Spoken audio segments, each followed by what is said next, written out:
Green River 35-yard line. McClure sets up the screen. Pass to the left side to Country. Lawson rumbling down the field to the 20, up the sideline. And he's going! It's in Country into the end zone! It's a pick six. Hey, welcome into Sports Night. I'm Jake Hibbard, and we are ready for the playoffs. Star Valley's rolling into the playoffs as the number 1 seed, taking on number 4 out of the East Lander. That's tomorrow at 5 o'clock. And volleyball's on to the playoffs as well in Evanston tomorrow for the regional tournament. We'll break down the 4A West and what Star Valley's up against, trying to get into next week's state tournament. But first, get out of here. Trick-or-treaters, huh? But first, let's get back to football, starting off with the 3A bracket. On the opposite side of the bracket, the number 1 team from the East is Douglas. They'll take on number 4 Evanston. Late match tomorrow night at 7 o'clock. The number 2 team from the West, of course, is the Cody Bronx.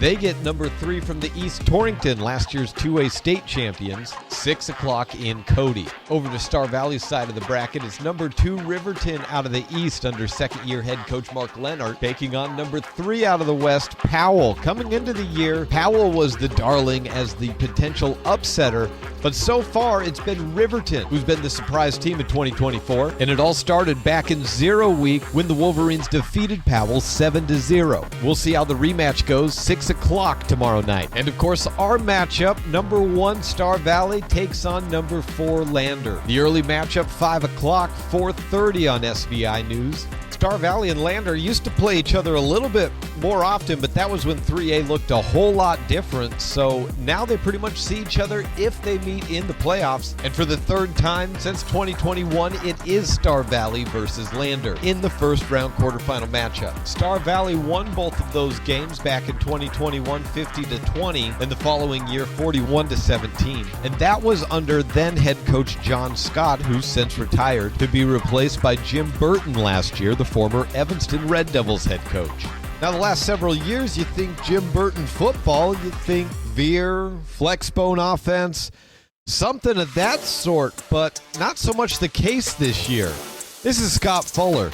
He's a heck of a play-by-play guy, also the GM of County 10 Sports, and he covered the Lander Tigers this year, and he talked to me a little bit about the evolution of this team going from 0-9 to into the playoffs this season. Able to extend the playbook a little bit because of the success they've had on the ground in some of the games. I think guys knowing their roles another additional year has helped. It was a brand new system for Lander last year.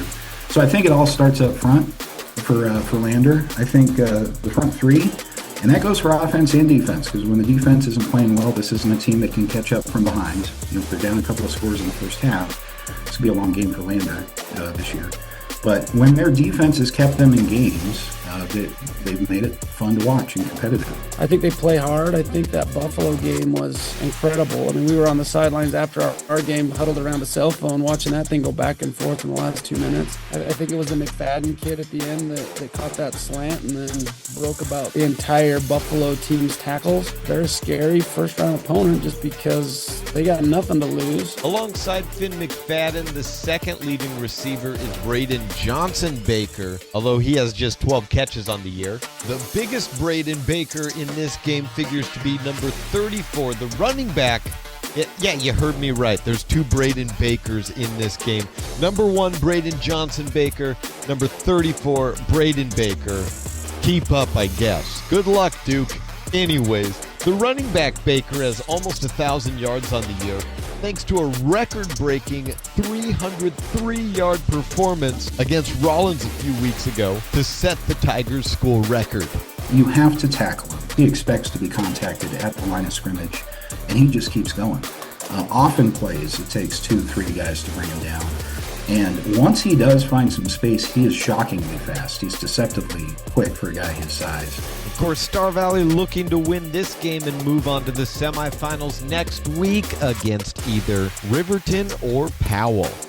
Now let's jump over to volleyball, where Evanston is the host for tomorrow's regional tournament. Star Valley comes in number 2 in their quadrant, needing to finish top 4 to get to the state tournament at the Ford Wyoming Center next week. First up tomorrow, Natrona County at 1:30. Regional volleyball, always a lot of moving parts, so I thought, hey, why not take a look at all the teams that I think could play a factor in Star Valley trying to get to state this weekend. Let's start off with the opponent we know they have tomorrow in Natrona County. Natrona comes into this matchup 1-7 on the conference year. The lone matchup between these two went 5 sets in favor of Star Valley. That was back on October 5th. There's no doubt about it, Natrona has struggled this year. But regionals is a whole new game, and Star Valley will have to deal with the outside combo of Cami Costello and Joss Behrens, as well as a reasonable attack out of the middle in Bryn Sebring. Natrona County below average in most statistical categories except for blocking, where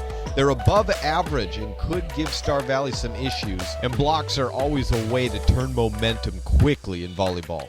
If Star Valley beats Natrona tomorrow, they'll have a 6 o'clock meeting with almost surely Kelly Walsh, the number 1 team in the West. This is where things are really difficult. Kelly Walsh just picked up its second loss on the 25th, dropping a 5-setter to Cody, who's now 3A, so Kelly Walsh doesn't have to worry about them anymore. The last set the Trojans dropped against a 4A opponent September 21st against Laramie. It's hard to know where to start with Kelly Walsh. You've got a Hall of Fame coach in Jeff Barkell and a 6-2 formation's dream in Gia Ireland, the setter right side combo, who has almost 400 assists and over 100 kills on the year. Maybe we want to talk about the block. They're the best in 4A at that, or maybe aces per set, which they average 3.1. The thing that stands out most about this Kelly Walsh team is a lot of their points lost come on unforced errors, so momentum's hard to grab. Kelly Walsh certainly the odds-on favorite to be hoisting a regional championship this Saturday. If Star Valley were to lose their opening match against Natrona County, that would push them into a tough loser-out bracket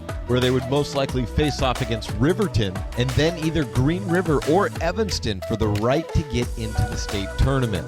The much preferable path, even if you lose to Kelly Walsh in the semifinals, is to get that win over Natrona County and put yourself in a position for a loser-out winner-gets-to-state matchup against Jackson or Rock Springs.